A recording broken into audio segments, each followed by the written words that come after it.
Oh, look at that face.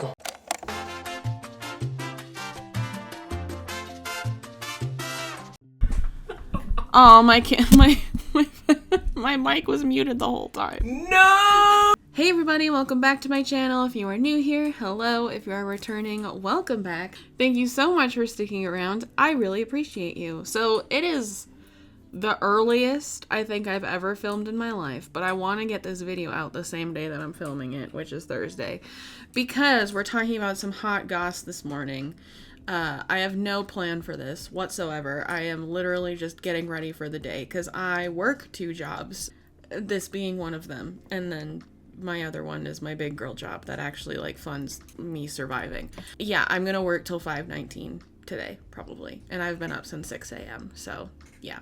Today we're gonna be talking about Mikayla Nogueira and the whole Mascara gate situation. I know this is ridiculous, and I know a lot of people are probably sick of hearing about it, but like I really just want to talk about it because I have so many thoughts and feelings on it. I figured while I drink my morning coffee and get ready for the day, we'd talk about it. If you don't know, Mikayla Nogueira is a TikToker. This is coming from the cesspool that is TikTok. She's a TikToker who really kind of rose to fame during the pandemic, because I don't know why, but that's just because I think it's just because that's when everybody was on TikTok for the most part. And her whole thing, which I don't know if a lot of people remember this, but her whole thing was like telling you products that like you either did want to buy or didn't want to buy at Ulta because she worked at Ulta. I think looking back on that, it's just really ironic because of the reason everybody's talking about her right now. She quickly rose to fame. She has like 14 million followers on TikTok or something crazy like that. And she's been in a lot of, like, not a lot, but she's been in quite a few controversies herself. Where, like, the first one that I remember was her complaining about being an influencer and telling people to try being an influencer for a day. Because a lot of people couldn't hack it because she worked like an 11-hour day. You know, I'm feeling like a f***ing asshole today, so I'm gonna clap back at people because I'm tired. I'm so tired. Every single day, I get up at 6 a.m. I spend about 5 to 6 hours filming video content that ranges from 3 to 4 videos, and I spend a few hours editing that video content. Then I have to work on my other social media profiles, whatever it may be, Instagram, whatever. It's fucking marketing. Then I'm in meetings from 12 to 5. I literally just finished working. It's 5:19. Try being an influencer for a day. Try it. Because the people who say it's easy are so far out of their minds, try it for a day. It is not for everybody. In fact, it's for a very small handful of people who can actually do this job. Because it's absolutely insane. You do not want to have this job. I'm just saying. Which, as someone who has a full-time job and also is like kind of an influencer, I don't want to say I'm an influencer because I'm really not. But like, as someone who does online content creation and has a full-time job, not that I ever would do this because I've already told myself this will never become my full-time job. Being an influencer making content is so much easier than working a full-time job. And my full-time job even still is very easy because it's work from home and it's a graphic design job. She has since apologized for it, and I give her a lot of credit for that. I want to say Michaela's like 24 or 25 years old, which I am 26 years old, so like I'm kind of talking about my own people here. But I feel like part of the problem with influencers and online content creators being so young is it's like all they've ever really known. But this isn't all Michaela's ever really known because she used to work at Ulta.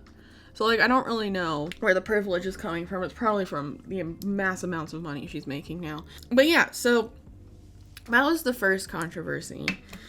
And after that, people really started to kind of question her and her morals a little bit. Now, the biggest thing that has since come up is that she posted an undisclosed partnership ad situation on TikTok with L'Oreal about a mascara, and was saying how it was like one of the greatest mascaras she's ever used and blah blah blah. But like right in the middle of it, there was a jump cut and she very clearly had false eyelashes on in after the jump cut. And it also was not tagged as a paid partnership of any kind, which like she is a partner with L'Oreal. She's been to events with them, like all that kind of stuff. And I had never understood, as someone who has worked with brands, I've never understood why other content creators are like so against disclosing paid partnerships. Like everybody knows it's just part of being like online and making your job being online. Like people know that, your audience knows that. And so I've never understood why YouTubers or anybody really don't like disclosing paid partnerships. Like that's just really weird to me. Like for me, whenever I work with a brand, I'm like, yeah, I'm working with a brand, so I'm gonna tell people that I got sent stuff to talk about. Does it affect my opinion? No. But did I get paid or sent stuff to talk about in videos? Yeah. And so I don't understand why people with such big followings just refuse to do that. It's also literally the law. So Michaela technically like broke the law by doing this. But the reason I wanted to make this video, because like I said, it has been like talked about to death on the internet, is that I think it really opened up a conversation about, even amongst other content creators, influencers, whatever, I think it really opened up a conversation about the parasocial relationships that audiences have with some of their favorite creators. And this is something that I have thought about a lot since my platform kind of took off the way that it did. People trust you. Like, people trust you. And also, this is a lot different than, like, let's say, because L'Oreal's come under fire for false advertising in their ad, like their TV ads and stuff before. But in those, like, Penelope Cruz was in those ads. Like, she's a celebrity. We don't really have, like, people don't really feel like they have a relationship with the celebrity. Whereas with influencers and content creators, because we film like this, like just sitting, talking to a camera, regardless of how lavish your setup is, at the end of the day, you're still just a person sitting and talking to a camera. Your audience trusts you, and they made your platform. Like, I take sponsorships and everything very seriously on this channel because I value you guys, and I value the fact that without people watching my videos, I would not have this.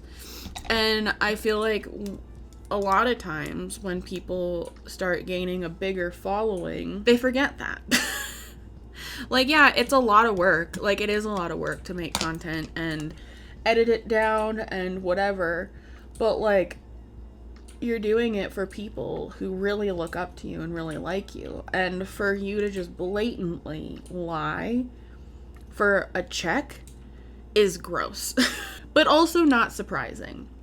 And I say this because literally every single one of Michaela's videos is some sort of partnered, sponsored content, which, like, there's nothing wrong with that, and that makes her money, that, like, supports her, and that's great. I'm not against sponsored content at all. Obviously, I've done it on this channel many times. But the way she does incorporate sponsored content a lot of times is very, almost inconspicuous. She doesn't always say, like, this is sponsored, thank you to today's sponsor. I'm a firm believer that if you're gonna have sponsored content, you should have, like, a separate little thing in your video thanking them for sponsoring you or thanking them for sending you product, or both.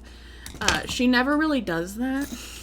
And so I think a lot of people were starting to get skeptical of her a long time ago. I think this really just kind of solidified everybody's thoughts and opinions on her. What really sent me over the edge with this whole situation is that everybody was waiting, like, she waited a week to kind of come back and post on social media. And everybody was waiting for like an apology or an explanation. Like, that's what everybody wanted. That's what we were waiting for. As a content creator, I was expecting an apology from her because that's what I would do. Because a lot of people are saying it's just mascara, blah, blah, blah, which, like, yes, at the end of the day, it is just mascara. And yes, there are much, much bigger things going on in our world and in the United States right now that could be talked about. But this is kind of distracting us from it, and I think that's okay, too. Just for a little bit. Yeah, so she came back, and it was literally just another makeup tutorial for Valentine's Day. And she kind of baited her audience. I'm sure we all know why we've all gathered here today. It's the month of love, bitches. Into watching through. I'll show it here. And then she just went on with a makeup tutorial, never talking about it. And some people are like, this is great, like, she's so unbothered, I love it, blah, blah, blah. But a lot of people are like, Michaela, like, come on now. And there's honestly a lot of things besides this mascara situation that she could talk about and she could apologize for. And she just didn't. And to me, that sent me over the edge. And that's what made me want to make this video. Because to me, I could not imagine taking advantage of my audience like that. Like, I just cannot imagine. And then to come back doing the same bullshit again. Because she posted this 2-part makeup tutorial, but then she followed it up with a collaboration from Huda Beauty. Like, what? And I know she is but a normal person who has a platform, but you cannot tell me that as a multi-millionaire, because she flaunts her money a lot, and that's fine. And I don't want any of this to be taken as jealousy. That's not what any of this is. This is just me talking at 8:30 in the morning with half a cup of coffee in my system. I don't want this to be taken as jealousy. I just have a lot of thoughts and opinions on the situation. Anyways, I know she has a team. I just can't imagine having something or being as big and reminiscent of like 2016 beauty guru dramas that happened and just like not coming back and talking about it and apologizing to the people you hurt. There are so many people that I've seen commenting being like, I really trusted you, like I trusted your reviews. This just made me question everything, which, like, is that a parasocial relationship? Absolutely. But the fact of the matter is as a content creator, people are going to trust you and it's up to you of what you're going to do with that. And I feel like she kind of just decided to like make her money to get married, and that was it. And that became even more clear with the way she did not respond. There's just a certain, sometimes you just have to apologize and take your ball and go home. And I feel like this was definitely one of those situations, and she did not do that.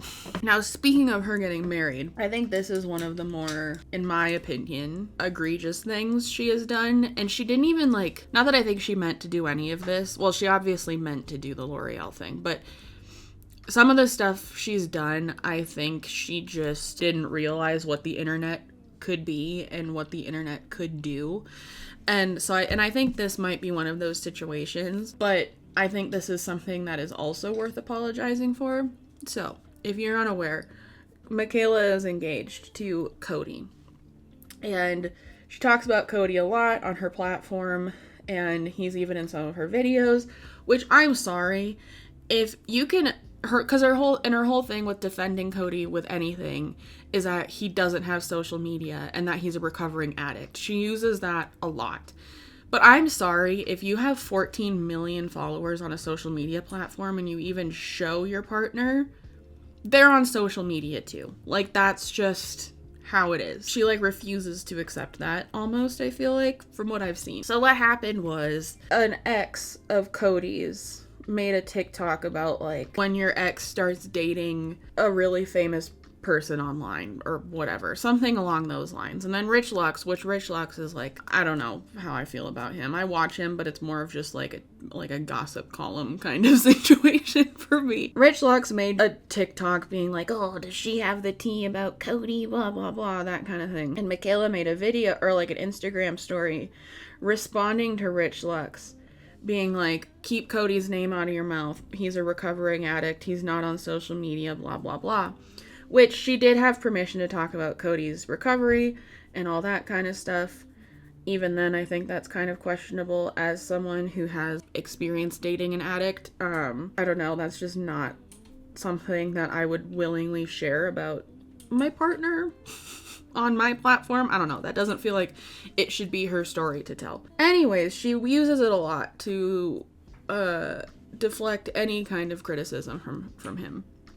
Not that he really needs it. He seems like a nice person.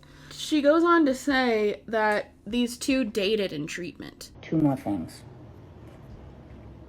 Rich Lux.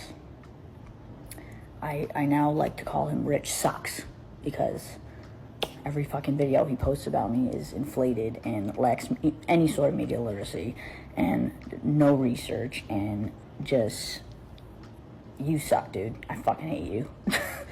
And then, like, you can post about me as much as you want. Like, go for it. I understand you get lots of views, engagement, whatever, by talking about me because I'm a hot fire topic. But, like, don't fucking talk about Cody. Cody doesn't even have social media. Cody is a recovering addict. He is going through sobriety and AA. And honestly, the fact that you made a video about him, that's fucking... And I know that you're probably going to post this on your fucking IG and TikTok and whatever. Good. Put this clip in there. Cody does not deserve to be spoken about on social media. I understand that his ex posted a video saying, oh my god, I dated Cody. There is no tea there. That is someone he went through treatment with, he met in treatment. They were both drug addicts, of course. They've been through some shit together. Yeah, no, keep Cody's fucking name out of your mouth. It's just weird in general that you're talking about him. Like, he appears in my videos sometimes. You barely hear him talk in my videos. He's not a social media person. Yes, I put my life online, but no, we're not going to do that to recovering addicts and good people, because Cody's the best fucking person I've ever met. So that's it. So basically exposing the other girl as an addict as well. And to me, that's fucked up. Because yeah, the girl made the TikTok, but she did not consent, as far as we know, to having her story shared on a platform of over 14 million people. And I think that is extremely fucked up. And I think it's a misunderstanding of how big her platform is now. I think she needs to think more about what she says on her social media. Because that offended me way more than any of this Mascara stuff did. And yes, I know this is an MLM product. I've had it for like 10 years. Don't at me. Yeah, and so I think that also requires an apology more than the Mascara thing did. So I was high the other night on the I was thinking about this as someone who works in marketing and has worked in marketing, and not to the level of like a giant like cosmetic company level, but I work in marketing and I know stuff. And I've been thinking, what if L'Oreal paid Michaela to create some sort of false outrage to sell product? Because now that this whole Mascara thing has just blown up and has become just a whole thing, and it's just so obvious in the video. People are buying the Mascara. I bought the Mascara to be shady in this video. People are buying the Mascara to review it. Honestly, we have resurrected Jeffree Star, which, like, I don't know how that happened. And also people on TikTok just seemingly don't know or have forgotten his past, which is arguably worse than any of this with Michaela that's going on. People are buying the Mascara. So, like, it's kind of like a mission failed successfully kind of situation. And I just can't help but think of that because, and also just the way she came back leads me to, and this is all speculation, this is all just me being a gossipy bitch. It leads me to believe that maybe she had prepared for this kind of backlash. So one would think that this would cause her to come back and give like a gray sweatshirt apology video kind of situation, but it didn't. And I think that's really interesting. And also, I just want to say those makeup tutorials and everything that she did post could have been pre-recorded and just posted, but I'm not sure. So yeah, I feel like if she would have come back with a better response, I feel like more people would have given her a lot of grace. But instead she came back and she was also really sarcastic, like really sarcastic, because mind you, also, I forgot to mention, in the comments of the mascara video, people were like, "You're wearing fake eyelashes, what are you doing?" And in the comments, she was like, "No, they're really just that good." Like, I could never. I can't imagine. Okay, I'm back on my phone because I went to go shoo away my cat. Because she gets stressed out when I film and she bites me. And everything that could go wrong pretty much went wrong. My camera died and fell over and knocked everything over. So I'm on my phone now. I think this opened up a really interesting conversation about content creators. The level of trust that we shouldn't put into them. And I even mean that about myself. Form your own opinions, guys. Like, go do your own research. And I know I don't need to tell anybody this, but like, it just serves as a reminder to me too, because I trusted Michaela as well as someone who likes makeup and like cares about makeup. I trusted her opinion, but now I'm like, damn, she's just another Jaclyn Hill. And it was really disappointing, and I get why people were disappointed. Now, the moment we've all been waiting for. The L'Oreal telescopic lift mascara use. Let's try it out. Let's see here. I'm going to curl my lashes. Definitely didn't grow like 20 more lashes for me, but it's not bad. Shade and mascara aside, I think that this was something that was bound to happen and something that has been happening for anybody who is in any way at all familiar with how the beauty community works on various social media platforms. Like, me, this was more par for the course, but I think what really sent me over the edge was her lack of response and just how evident it is now how much she doesn't care about her audience. And as a content creator, I could never. Good Lord. Like, they made you the multimillionaire that you are, that allows you to afford the multiple designer bags and the big house and all of this kind of stuff. Like, show some respect. And I don't know, this is a very scatterbrained video. I had no plan for this video. I literally just wanted to do my makeup in the morning, get ready, drink my coffee, and talk about it, because it's just been on my mind a lot. And I've been thinking about it. TLDR, Michaela needs to actually apologize for both her actions and her non-apology, and also outing someone who was in treatment who did not give consent for that, because good Lord, that's fucked up. And also, don't trust people you watch on the internet. Yep. Trust me if you feel like it. I don't lie. But, what? Oh yeah, don't trust anybody else, but trust me. But even do your own research on the shit I say, you know? Like, it doesn't... you should. We should be informed consumers, and I say that about myself, too. Thanks so much for sitting through this rambly-ass video and watching me get my brain warmed up for the rest of the day. I'm gonna go work my full-time job now, and I am probably gonna work until 5:19 p.m. So, yeah. Thank you guys so much for watching. Be kind to yourself, be kind to others, drink your water, take your meds, and I will see you in the next one. Okay, bye.